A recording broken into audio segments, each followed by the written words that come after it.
Welcome ছাত্রছাত্রী। আজকে আমরা ক্লাস 10-এর তাপের ঘটনাসমূহ এই চ্যাপ্টারটা আমরা আলোচনা করব। এই চ্যাপ্টারে আমরা দেখে নিই কি পয়েন্ট আছে তাপের ঘটনাসমূহ। প্রথমত, তাপ প্রয়োগে পদার্থের তাপীয় প্রসারণ হয়। দুটো পয়েন্ট আছে, পদার্থের তাপীয় প্রসারণ আর দুই তাপের পরিবহন। মূলত দুটো বিষয়। এই পদার্থের তাপীয় প্রসারণ মধ্যে কি আছে? কঠিন পদার্থের প্রসারণ আছে, তরল পদার্থের প্রসারণ আছে আর গ্যাসীয় পদার্থের প্রসারণ আছে। কঠিন পদার্থে যেহেতু নির্দিষ্ট আকার, আয়তন তো আছে, নির্দিষ্ট আকার আছে বলে কঠিন পদার্থের প্রসারণকে আবার তিনটে পার্ট আছে। দৈর্ঘ্য প্রসারণ, ক্ষেত্র প্রসারণ এবং আয়তন প্রসারণ। তরল পদার্থের নির্দিষ্ট কোনো আকার নেই, তাহলে তরল পদার্থের শুধুমাত্র আয়তন প্রসারণ আমরা আলোচনা করব আর গ্যাসীয় পদার্থে আয়তন প্রসারণ আলোচনা করব।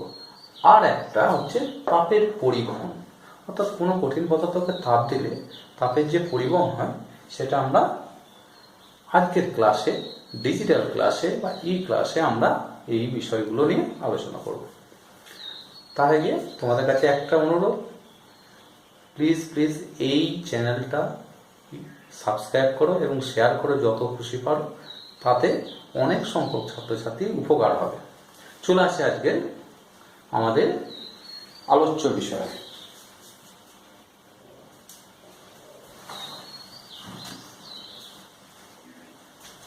প্রথমত দেখি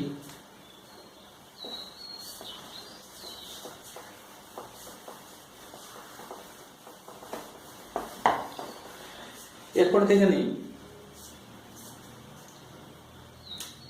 তাপ প্রয়োগ করলে কি হয়। একটা তাপ প্রয়োগ করলে কি ঘটতে পারে? তাপ প্রয়োগ করলে কোনো পদার্থে তাপ প্রয়োগ করলাম, কি ঘটতে পারে? এক, উষ্ণতার পরিবর্তন,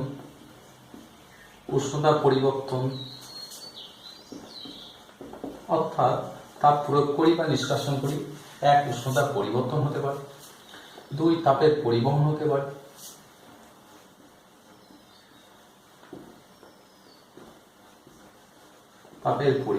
পারে। প্রসারণ হতে পারে, পদার্থের প্রসারণ হতে পারে। আর হতে পারে 4 নাম্বার, অবস্থার পরিবর্তন, অর্থাৎ অবস্থার পরিবর্তন। এই বিষয়গুলো হতে পারে, কিন্তু আমাদের কাছে শুধুমাত্র পদার্থের প্রসারণ, এই দুটো বিষয় আমাদের এই পাঠ্যসূচিতে আছে। এবার আমরা পরপর আলোচনা করব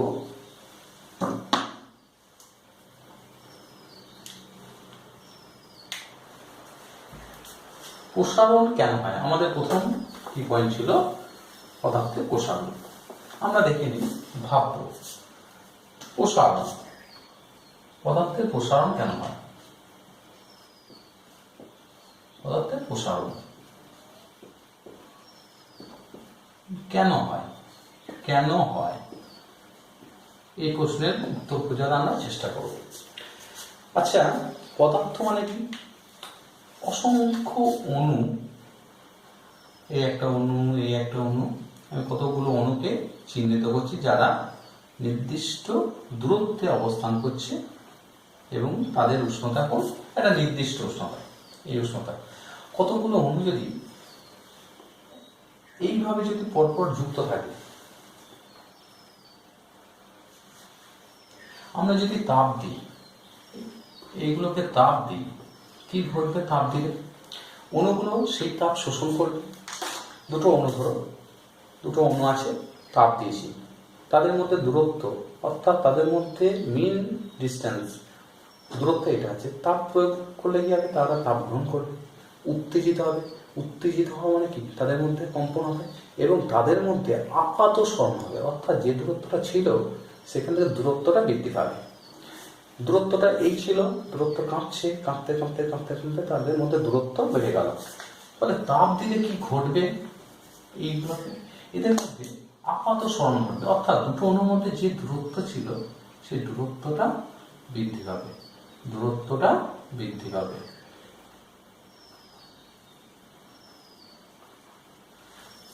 তাহলে দেখা যাচ্ছে প্রাথমিক অবস্থায় যে আমি অণুগুলো দেখেছিলাম তাদের মধ্যবর্তী দূরত্ব যা ছিল তা প্রয়োগ করার ফলে তাদের মধ্যবর্তী দূরত্ব বৃদ্ধি পেয়েছে, অর্থাৎ তাদের কম্পনের ফলে অণুগুলো কাঁপার ফলে তাদের মধ্যবর্তী দূরত্ব বৃদ্ধি পায়, অর্থাৎ আপাত সরণ হয়। এই বৃদ্ধি কি চিরস্থায়ী না? আবার উষ্ণতা কমলে আগের অবস্থায় ফিরে আসে, আরো উষ্ণতা কমলে আগের তার থেকেও অণুগুলো কাছাকাছি আসে। কেন ঘটে এটা? তাহলে প্রত্যেকটা অণু তার মেইন পজিশনে দুই দিকে কাঁপতে শুরু করে, প্রত্যেকটা। এই কম্পনের ফলে তাদের মধ্যে দূরত্ব বেড়ে যায়। এই দূরত্ব বাড়ার ফলে পদার্থের কি হয়? প্রসারণ হয়। আমি যে এখানে কতগুলো অণুকে পরপর সাজিয়ে রেখেছি, এই থেকে আমি বলবো দৈর্ঘ্য, কোনো পদার্থের দৈর্ঘ্য। একটা দৈর্ঘ্য বলতে তাই বোঝায় যার শুধুমাত্র একটাই মাত্রা আছে। আর একটা মাত্রা বলতে অণুগুলো কি আমি ভাবতে পারি একটা পরমাণু বা অণু, একটা পরমাণু বা অণু আর একটা অণু, আরেকটা অণু, আরেকটা অণু, আরেকটা অণু, এইভাবে সজ্জিত হয়ে পদার্থটাকে আমরা কি ভাবতে পারি? এটা পদার্থের দৈর্ঘ্য। নেক্সট চলে আসি, তাহলে এর ফলে পদার্থের দৈর্ঘ্যের প্রসারণ ঘটেছে। পদার্থের দৈর্ঘ্যে যেহেতু প্রসারণ হলো, ক্ষেত্রফলে কি প্রসারণ করতে পারে? হ্যাঁ পারে। ধরে নিই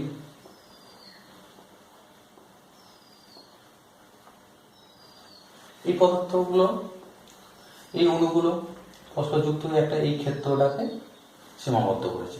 এই ক্ষেত্রটাকে যে সীমাবদ্ধ করেছে, একে যদি তাপটা আনা হয়, প্রত্যেকটা অণু তাদের মেইন পজিশনে, তাদের মধ্যবর্তী অবস্থানে দুই পাশে কাঁপতে থাকবে। ফলে কি হবে? পরবর্তীকালে তাপ দিলে, এটার মধ্যে ব্যবধান বেড়ে যাবে।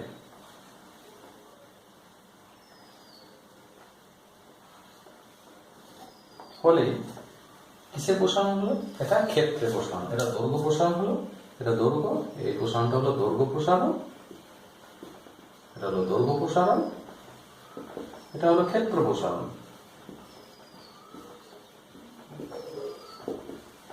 এবার যদি আমি ত্রিমাত্রিক কোনো বস্তু, তখন অণুগুলো সরণ, প্রত্যেকটা অণুগুলোর মধ্যবর্তী সরণ হয়।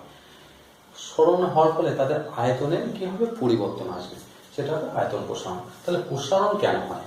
একটা কথা, প্রসারণ কেন হয়? কোনো পদার্থকে যদি তাপ দেওয়া হয়, পদার্থের মধ্যে অবস্থিত অণুগুলি সেই তাপ শোষণ করে তাদের মধ্যবর্তী অবস্থানের সাপেক্ষে কি হয়? কম্পন শুরু হয়। সেই কম্পনের ফলে দুটি মধ্যবর্তী অণুর মধ্যবর্তী দূরত্ব, আপাত দূরত্ব কি বৃদ্ধি পায়? আপাত দূরত্ব বৃদ্ধি পায়। কেন বৃদ্ধি পায়? তাদের মধ্যে আকর্ষণ, অর্থাৎ আন্তঃআণবিক আকর্ষণ বল কমে যায়, ফলে এই দূরত্ব বৃদ্ধি পায়। তখন হয় দৈর্ঘ্য প্রসারণ। একটা পাত নিলাম, কোনো পাতের ক্ষেত্রে যদি আমি তাপ দিই তখন হবে ক্ষেত্র প্রসারণ। কোনো একটা ঘন বস্তু নিলাম, তখন তাকে যদি তাপ দেওয়া হয় তখন হবে আয়তন প্রসারণ।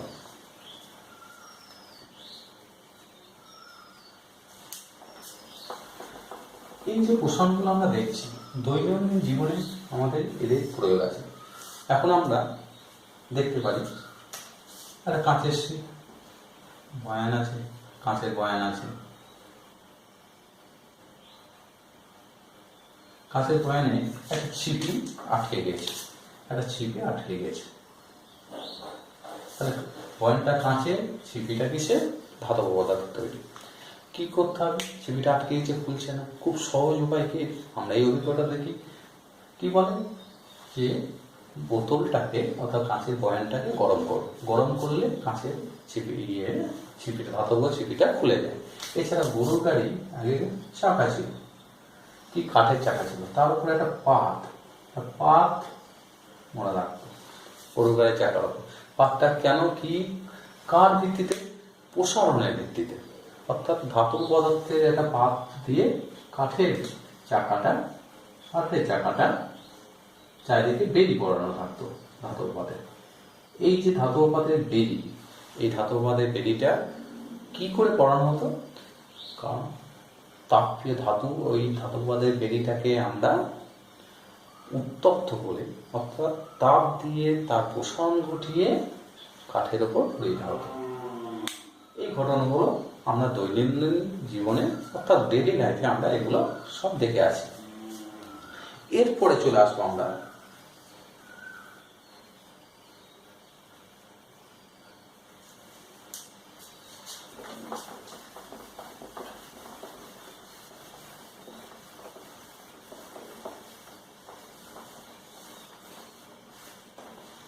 প্রসারণ, কঠিন পদার্থের প্রসারণ। আমরা এবার চলে আসবো কঠিন পদার্থ, যে কোনো পদার্থের প্রসারণ।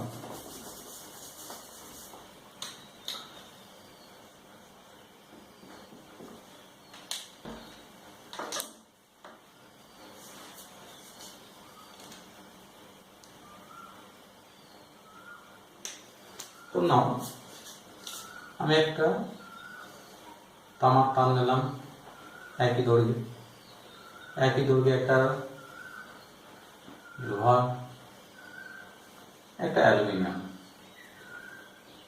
অর্থাৎ তিনটে তাদের দৈর্ঘ্য এক, উষ্ণতা তিনজনের এক, তাহলে দৈর্ঘ্য একই, উষ্ণতা এক। দুটো শর্ত আছে, উষ্ণতা একই এবং উষ্ণতা একই এবং দৈর্ঘ্য এক। এদের এবার তাপ দিলাম, একই পরিমাণ উষ্ণতা বৃদ্ধি করলাম, অর্থাৎ এদের যা উষ্ণতা ছিল 500 ডিগ্রি করে বাড়লাম।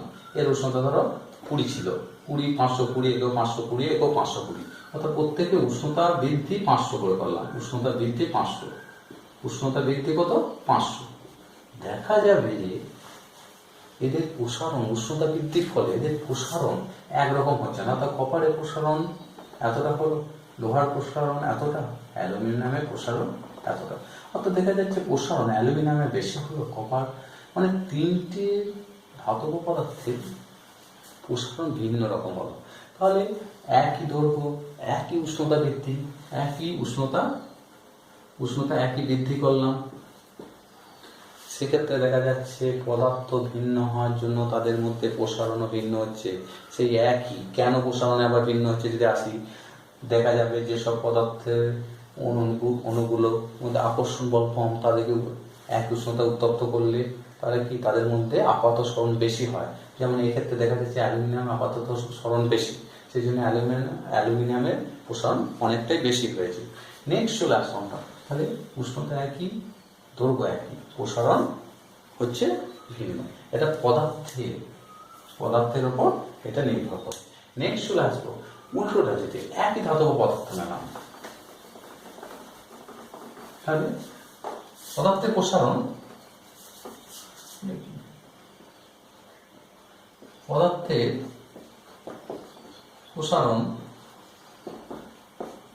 এক পদার্থের প্রকৃতির উপর নির্ভর করে, পদার্থের প্রকৃতি তার উপর নির্ভর করে, প্রকৃতির উপর নির্ভর করে।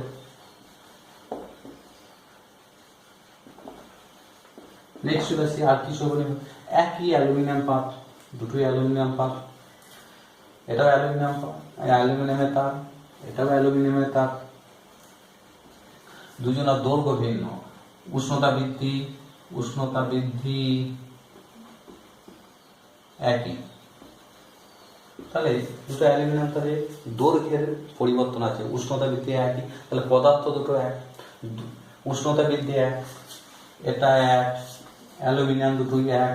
এইবার দেখা যাবে যার দৈর্ঘ্য বেশি এর প্রসারণ এতটা হয়েছে, অর্থাৎ এই তারটার প্রসারণ এই পরিমাণ, আর দেখা যাচ্ছে এই তারটার প্রসারণ এই পরিমাণ। তাহলে এখান থেকে আমরা সিদ্ধান্ত আসতে পারি দৈর্ঘ্য বেশি হলে প্রসারণও বেশি। তাহলে একই ধাতব, অর্থাৎ একই পদার্থের তৈরি দুটি ধাতব তার একই উষ্ণতা বৃদ্ধি করলাম, দেখা যাচ্ছে যার দৈর্ঘ্য বেশি তার প্রসারণ বেশি। তাহলে পদার্থের প্রসারণ 2 নম্বর পয়েন্ট পদার্থের প্রকৃতির ওপর, প্রাথমিক দৈর্ঘ্যের ওপর, আর নির্ভর করে প্রাথমিক দৈর্ঘ্যের ওপর। 3 নম্বর আসি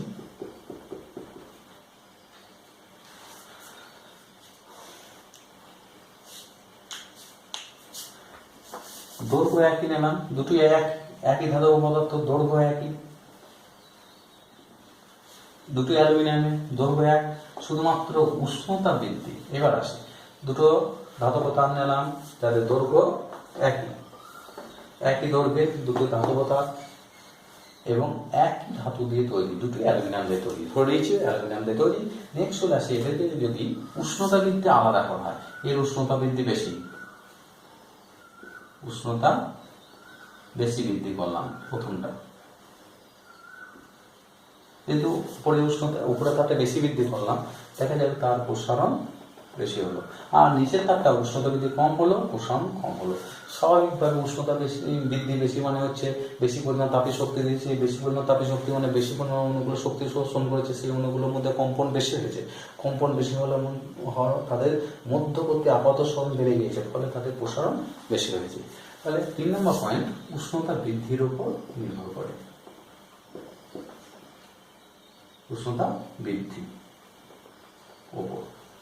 তাহলে 3টে পয়েন্ট, পদার্থের প্রসারণ, পদার্থের প্রকৃতির উপর নির্ভর করে, প্রাথমিক দৈর্ঘ্যের উপর নির্ভর করে, উষ্ণতা বৃদ্ধির উপর নির্ভর করে। পয়েন্টটা নোট ডাউন করে নেবে। নেক্সট চলে আসি আমরা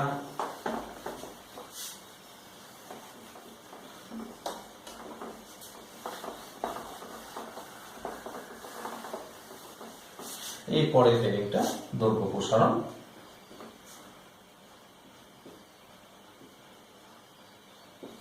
দৈর্ঘ্য প্রসারণ,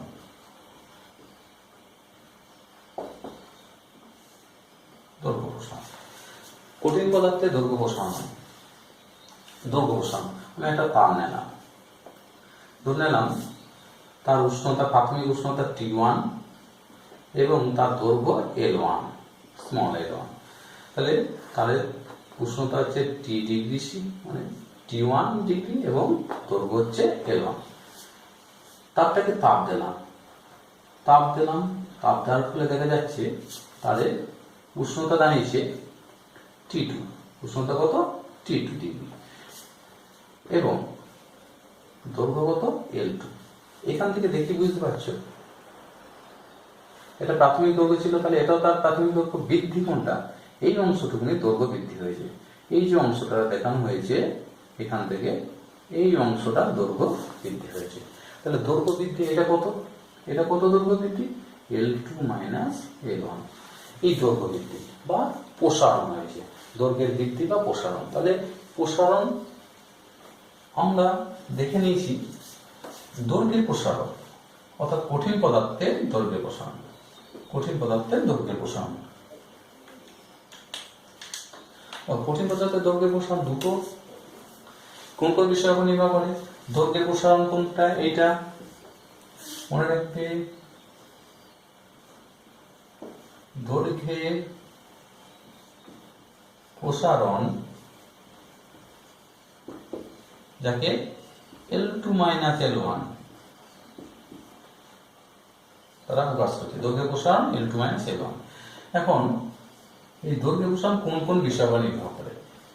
L2 মাইনাস L1 দৈর্ঘ্যের প্রসারণ আগেই বলেছি সমানুপাতিক। কার সমানুপাতিক? অর্থাৎ L2 মাইনাস L1 ভ্যারিজ প্রাথমিক দৈর্ঘ্যের সমানুপাতিক। তোমরা আগে একটু ব্যাক করে দেখো, যে পদার্থের দৈর্ঘ্য যত বেশি তার প্রসারণ তত বেশি। তাহলে দৈর্ঘ্যের প্রসারণ সমানুপাতিক আর প্রাথমিক দৈর্ঘ্য। প্রাথমিক দৈর্ঘ্য কত? L1। L1 যত বেশি নেবো প্রসারণ তত বেশি হবে। আমি 1 মিটার তার নিলে যদি এইটুকুনি প্রসারণ হয়, 5 মিটার তার নিলে এতটা প্রসারণের মান বাড়বে। 1 নাম্বার। 2 নাম্বার, এটা 1 নাম্বার সূত্র, 2 নাম্বারের সম্পর্ক। 2 নাম্বার, দৈর্ঘ্যের প্রসারণ L2 মাইনাস L1 ভ্যারিজ উষ্ণতা বৃদ্ধির সমানুপাতিক। অর্থাৎ আমি যদি T2 মাইনাস উষ্ণতা বৃদ্ধি কত, এই যে প্রসারণ হলো এখানে উষ্ণতা বৃদ্ধি কত হয়েছে? T2 ডিগ্রি মাইনাস T1, তাহলে উষ্ণতা বৃদ্ধির সমানুপাতিক। 2 নাম্বার, তাহলে L2 মাইনাস L1 দৈর্ঘ্যের প্রসারণ ভ্যারিজ T2 মাইনাস T1। এই দুটোকে যদি মার্চ করি তোমরা ক্লাস 10 এর একটা ভেদ পড়বে, x varies y, x varies z। তাহলে x ভ্যারিজ y z। অবশ্যই যখন L2 minus L1 varies L1 তখন একটা অপরিবর্তিত থাকে, T2 মাইনাস T1 কি অপরিবর্তিত। আবার যখন L2 minus L1 varies T2 minus, তখন প্রাথমিক দৈর্ঘ্য L1 অপরিবর্তিত। তাহলে L2 minus L1 varies T2 minus তখন প্রাথমিক দৈর্ঘ্য L1 অপরিবর্তিত। আবার যখন L2 minus L1 varies T2 minus, তখন প্রাথমিক দৈর্ঘ্য L1 অবশ্যই একই পদার্থ নিচ্ছি, ধরে নেবো কি একই পদার্থে আমরা পরিবর্তন করি না। তাহলে ভেদের উপপাদ্য অনুসারে কি পাবো, L2 minus L1 varies L1 into, দেখো বাঁ দিকে যা আছে একটা দেখলাম, এইটা ইন্টু এটা হয়ে যাবে, তাহলে T2 মাইনাস T1, তাহলে L2 minus L1 varies L1 into T2 minus T1। তাহলে একটা ধ্রুবক পাবো, সমানুপাতিক ধ্রুবক পাবো, অর্থাৎ L2 মাইনাস L1 সমান একটা ধ্রুবক পাবো। কঠিন পদার্থ ক্ষেত্রে, দৈর্ঘ্যের ক্ষেত্রে এই ধ্রুবকটা নির্দিষ্ট নাম দেওয়া হয়, আলফা বলা হয়। Alpha into L1 into T2 minus T1, এটা হলো দৈর্ঘ্যের প্রসারণের সম্পর্ক। তাহলে এর দৈর্ঘ্য প্রসারণ সমান কি, আলফা, যে আলফাটা পদার্থের প্রকৃতির উপর নির্ভর করে, অর্থাৎ কোন ধরনের পদার্থ নিচ্ছে তার উপর। তাহলে L2 মাইনাস L1 ভ্যারিজ alpha into L1 into T2 minus T1, এটা পেলাম। ব্যাস, তাহলে এখান থেকে আলফা সমান কি পাবো, এই টার্মগুলো কি এদিকে আসবে,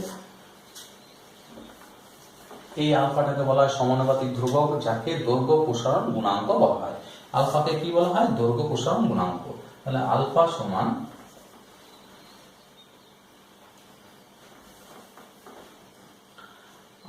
কি পাবো, আলফা সমান কি বলা হচ্ছে, দৈর্ঘ্য প্রসারণ গুণাঙ্ক, যার মান হচ্ছে আলফা সমান কি পাবো, L2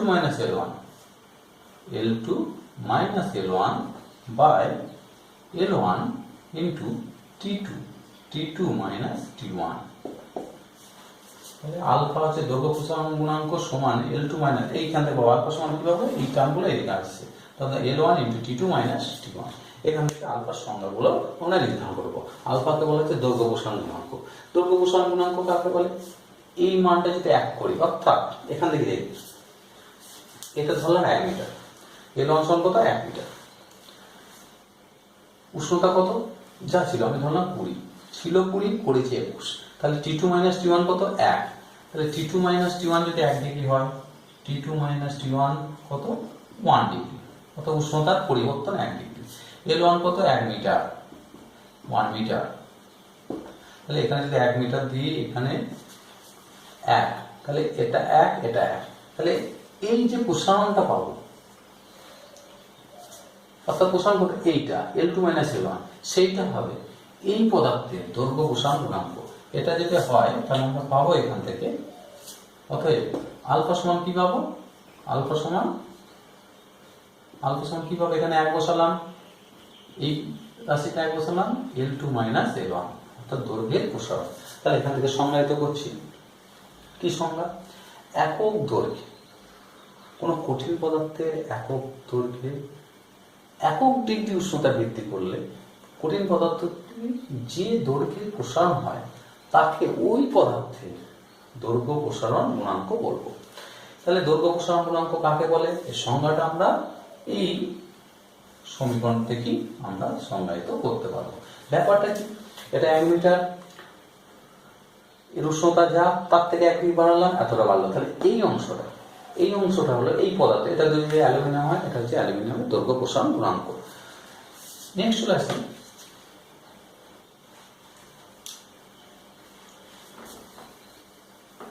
এবার এই সংজ্ঞা থেকে দৈর্ঘ্য প্রসারণ গুণাঙ্কের পরের স্টেপ একক, এর একক নির্ণয় করব। কার একক, আলফার একক, আলফার একক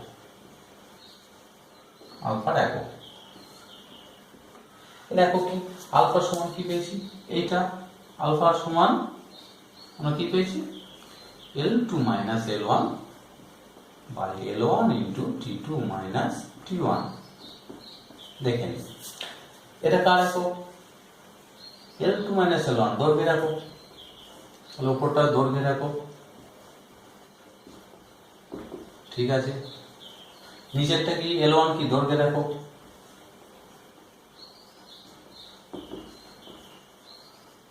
আর T2 মাইনাস এটা উষ্ণতা, কিন্তু উষ্ণতার একক। তাহলে এখান থেকে আমরা দেখছি দৈর্ঘ্যের একক ক্যান্সেল হলো, তাহলে পড়ে আছে কি 1 বাই উষ্ণতার একক, 1 বাই উষ্ণতার একক। তাহলে আলফার একক, তাহলে আলফার একক কি হবে? আলফার একক শুধুমাত্র উষ্ণতার এককের উপর নির্ভর করে। সেই জন্য দৈর্ঘ্য প্রসারণ গুণাঙ্কের একক কোন বিষয়ের উপর নির্ভর করে? অনেক ছাত্রছাত্রী কি করে ভুল করে দৈর্ঘ্যের এককের উপর, না, দৈর্ঘ্যের এককের উপর নয়, উষ্ণতার এককের উপর নির্ভর করে। তাহলে এখান থেকে দৈর্ঘ্যের এককের উপর যদি না হয়, উষ্ণতার এককের উপর নির্ভর করে। তাহলে এখান থেকে একক আলফা কি কি একক পেতে পারে? তাহলে আলফার এককগুলো কি কি হলো? একক কি হতে পারে? Degree C, 1 by degree C, 1 by degree C সংক্ষেপে বা ডিগ্রি সি ইনভার্স বলা হয়, বা 1 বাই একটা একক হলো কেলভিন, উষ্ণতার একক কেলভিন, 1 বাই কে বা কে ইনভার্স। আর একটা একক হয় 1 বাই ডিগ্রি ফারেনহাইট বা ডিগ্রি ফারেনহাইট ইনভার্স। তাহলে আলফার এককগুলো পেলাম।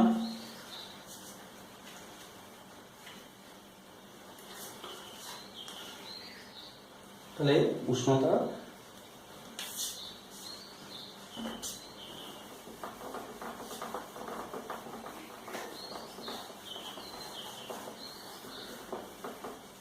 এবার এদের মধ্যে একটা সম্পর্ক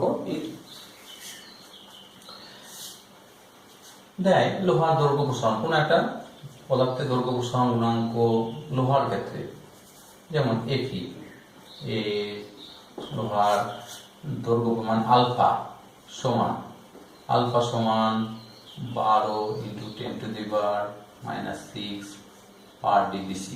এর অর্থাৎ আমি যদি 1 সেমি একটা লোহার তার নিই, তার উষ্ণতা যদি 1 ডিগ্রি বাড়ায়, তাহলে ওর তারটা নিয়েছিলাম কতটা? এতটা বাড়ালাম, উষ্ণতা বাড়ালাম 1 ডিগ্রি, উষ্ণতা বৃদ্ধি 1 ডিগ্রি, 1 ডিগ্রি বৃদ্ধি করলে তাহলে একক দৈর্ঘ্য 1 সেমিও নিতে পারি, 1 মিটারও নিতে পারি।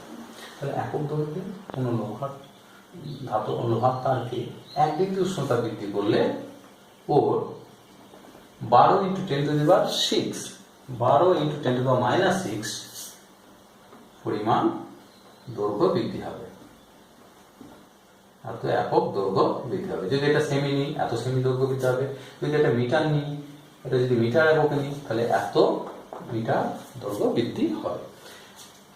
নেক্সট ক্লাসে কঠিন পদার্থে এরপরে এগুলো আর বলবো না, তোমরা লক্ষ্য করো। এবার নিলাম ধাতব।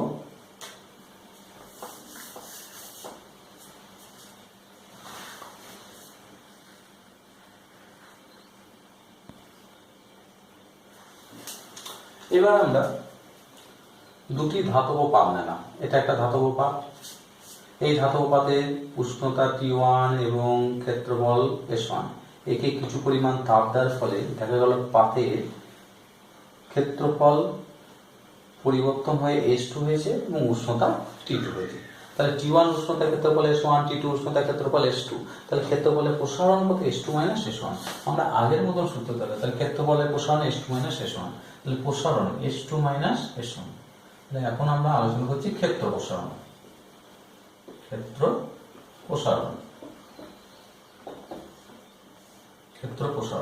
S2 মাইনাস S1 ক্ষেত্র প্রসারণ। এই ক্ষেত্র প্রসারণ কার সমানুপাতিক? আগের মতো varies, S2 minus S1 varies প্রাথমিক ক্ষেত্রফল। অর্থাৎ প্রাথমিক ক্ষেত্রফল যত বেশি নেব, তার সেই পাতের ক্ষেত্র প্রসারণ তত বেশি হবে। তাহলে S2 minus S1 varies S1 এক নাম্বার। 2 নাম্বার ক্ষেত্র প্রসারণ S2 মাইনাস S1 ভ্যারিস উষ্ণতা বৃদ্ধি T2 মাইনাস T1। এই দুটোকে যদি ভেদের উপপাদ্যে, যৌগিক ভেদের উপপাদ্য যদি এখানে আমরা প্রয়োগ করি, তাহলে আমরা পেয়ে যাব S2 minus S1 varies S1 into T2 minus T1। therefore S2 minus S1 equals to একটা ধ্রুবক আসবে যাকে ক্ষেত্র প্রসারণ গুণাঙ্ক বলবো, এটাকে বিটা বলা হয়। এটা বিশেষ বি এর নিচের দাগটাকে বর্ধিত করে দিলে বিটা বলা হয় শান্ত। তাহলে এটা ধ্রুবক beta into S1 into T2 minus T1। তাহলে বিটাকে কি দৈর্ঘ্য প্রসারণ ক্ষেত্র প্রসারণ গুণাঙ্ক, তাহলে এখান থেকে বিটা সমান কি হবে, এই টার্মগুলো এদিকে আসবে। therefore beta equals to s2 minus s1 by s1 into t2 minus t1। এটা হলো বিটা রাশিমালা, অর্থাৎ ক্ষেত্র প্রসারণ গুণাঙ্কের রাশিমালা। ক্ষেত্র প্রসারণ গুণাঙ্কের রাশিমালা। এইবার দেখি s1 যদি 1 করি, অর্থাৎ যদি এটা একক ক্ষেত্রফল নিলাম, অর্থাৎ ধরে নিলাম এটা 1 মিটার 1 মিটার, তাহলে ক্ষেত্রফল 1 মিটার স্কয়ার। 1 মিটার স্কয়ার, উষ্ণতা 1 ডিগ্রি বাড়ালাম যা আছে, 1 ডিগ্রি বৃদ্ধি করার ফলে এর হয়তো ক্ষেত্রফল বাড়লো 1 পয়েন্ট, ধরে নাও এটা 1 মিটার স্কয়ার, এর ক্ষেত্রফল 1 ডিগ্রি, উষ্ণতা কত বাড়ালাম, উষ্ণতা বাড়ালাম 1 ডিগ্রি, 1 ডিগ্রি সি, ফলে এর ক্ষেত্রফল বৃদ্ধি পেলে ক্ষেত্রফল হলো 1.002 মিটার স্কয়ার। তাহলে ক্ষেত্রফল বৃদ্ধি কতটা, এইটা হলো ক্ষেত্রফল বৃদ্ধি, অর্থাৎ ক্ষেত্রফল বৃদ্ধি হলো 0.002 মিটার স্কয়ার। এইটা হচ্ছে এই পদার্থের ক্ষেত্র প্রসারণ গুণাঙ্ক। তাহলে ক্ষেত্র প্রসারণ গুণাঙ্ক সংজ্ঞা কি হবে, s1 এর জায়গায় 1 বসালাম, t2 মাইনাস t1 এর জায়গায় 1 বসালাম, অর্থাৎ একক ক্ষেত্রফলে পান নিয়েছি, ক্ষেত্রফল একক ক্ষেত্রফল s1 সমান একক ক্ষেত্রফল, উষ্ণতা বৃদ্ধি সমান 1, তাহলে বিটা সমান কি হবে, s2 মাইনাস s1। তাহলে বিটা সংজ্ঞা কি, একক ক্ষেত্রফল কোনো ধাতব পাতে উষ্ণতা একক ডিগ্রি বৃদ্ধি করলে যে প্রসারণ হয়, সেই প্রসারণটাকে ওই পদার্থের ক্ষেত্র প্রসারণ গুণাঙ্ক বলবো। এক